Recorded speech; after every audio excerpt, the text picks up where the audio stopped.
Surat railway station આગામી સમયમાં multi modal transportation hub તરફ બનવા જઈ રહ્યું છે, જેને પગલે 8મી જાન્યુઆરીથી સુરત રેલવે સ્ટેશનના પ્લેટફોર્મ નંબર 2 અને 3ના ડેવલપમેન્ટને લઈને 60 દિવસ માટે બંધ કરવાની જાહેરાત કરાઈ છે. ઉધના રેલવે તરફ ડાયવર્ટ કરવામાં આવી હોય ત્યારે મુસાફરોને અગવડતા ન પડે એ માટે ટ્રાફિક રિજિયન 1 દ્વારા ટ્રાફિક વ્યવસ્થા કરવામાં આવી હતી, જેની સવિશેષ માહિતી એસીપીએ ખુદ મીડિયાને આપી હતી.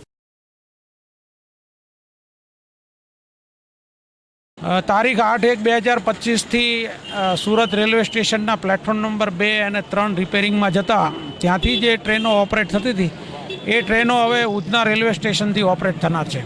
એના કારણે સ્વાભાવિક છે કે પહેલાં 18થી 20 જેટલી ટ્રેનો અહીંયાથી ઓપરેટ થતી હતી, એના બદલે હવે 100 જેટલી ટ્રેનો 24 કલાકની ઓપરેટ થવાના કારણે 75,000થી 80,000 પેસેન્જરો અને વાહન ચાલકોની અવરજવર રહેશે. હવે જે અહીંયા ઉધના છે એ ઇન્ડસ્ટ્રીયલ એરિયા છે, એટલે રોડ નંબર 0 બાદ કરના જે અંદરના જે રોડ છે એ થોડા પ્રમાણમાં સાંકડા છે અને એ રોડ ઉપર ઇન્ડસ્ટ્રીના જે વાહનો છે એ પણ જતા આવતા હોય છે. જેના કારણે અમે સૂર્યા હોટલ 3 રસ્તાથી લઈ અને આઉટગેટ 3 રસ્તા સુધીનો રોડ છે એ વન વે જાહેર કરેલો છે અને એનું નોટિફિકેશન પણ પડી ગયું છે. ત્યાર પછી અમે આજે શોપિંગ સેન્ટરની જે દુકાનો છે એ બાજુ નો પાર્કિંગના પૂરતા પ્રમાણમાં બોર્ડ લગાવ્યા છે અને નો પાર્કિંગનું અમે ઇમ્પ્લિમેશન પણ કરી રહ્યા છીએ કે જેથી કરીને રસ્તો ખુલ્લો રહે. એની સામે ઓપ્શનમાં અમે રિક્ષાની જે પ્રાથમિક જરૂરિયાત છે તો ઉધના રેલવે સ્ટેશનની જે દિવાલ છે ત્યાં પૂરતા પ્રમાણમાં પાર્કિંગના બોર્ડ મારી અને એક રિક્ષાનું પાર્કિંગ નિયત કરવામાં આવેલું છે, જેથી પેસેન્જરોને રિક્ષા સરળતાથી મળી રહે. આ સિવાયનો જે રોડ છે ત્યાં પૂરતા પ્રમાણમાં ટ્રાફિક અને હોમગાર્ડ અને ટીઆરબીના માણસો નિયુક્ત કરી અને પ્રોપર ટ્રાફિક નિયમન કરવામાં આવે છે.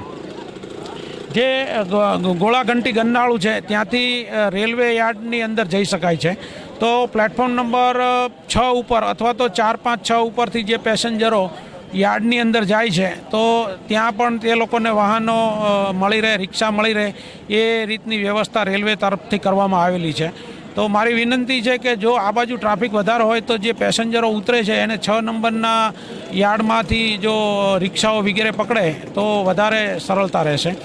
આ સિવાય જે બી નાના મોટા સુધારા રોડ એન્જિનિયરિંગને લગતા કરવાના છે, બોર્ડ લગાવવાના છે, ડિપ્લોયમેન્ટને લગતા છે, આ બધી વ્યવસ્થા અમે મહેરબાન પોલીસ કમિશનર સાહેબની સૂચના અને માર્ગદર્શન અને ડીસીપી સાહેબના માર્ગદર્શન મુજબ કરી રહેલ છીએ અને એ રીતે ટ્રાફિક પોલીસ કોઈપણ સંજોગોમાં કોઈપણ ટ્રાફિકની સમસ્યાને પહોંચી વળવા માટે કટિબદ્ધ છે અને અમે પેસેન્જરોને, લોકોને ઓછામાં ઓછી મુશ્કેલી પડે એ રીતના અમારા તમામ પ્રયત્નો કરી રહેલ છીએ.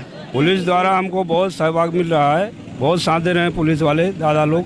साइड में गाड़ी लगा के प्रेम से धंधा करो, तकलीफ मत करो, ट्रैफिक मत करो. ट्रैफिक समस्या भी अभी थोड़ा हल हो गई है पूरी, अभी बराबर चल रहा है. साफ सफाई भी 1 नंबर हो गई है, अभी कोई तकलीफ नहीं अपने को. पुलिस रोड का भी काम 1 नंबर है, रोड का भी कोई तकलीफ नहीं, बहुत बढ़िया काम है अपने.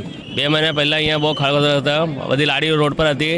બરાબર, પરમાર સાહેબ આવ્યા ત્યારેથી આ બધી લાડી હટાવ્યા, બરાબર, દિવાલ બનાવ્યા, પછી આ છે ને બંદગી સાફ કરાવ્યા છે ને પાર્કિંગની જગ્યા આપ્યા છે. બરાબર, હમણાં બસ જ છે બધું.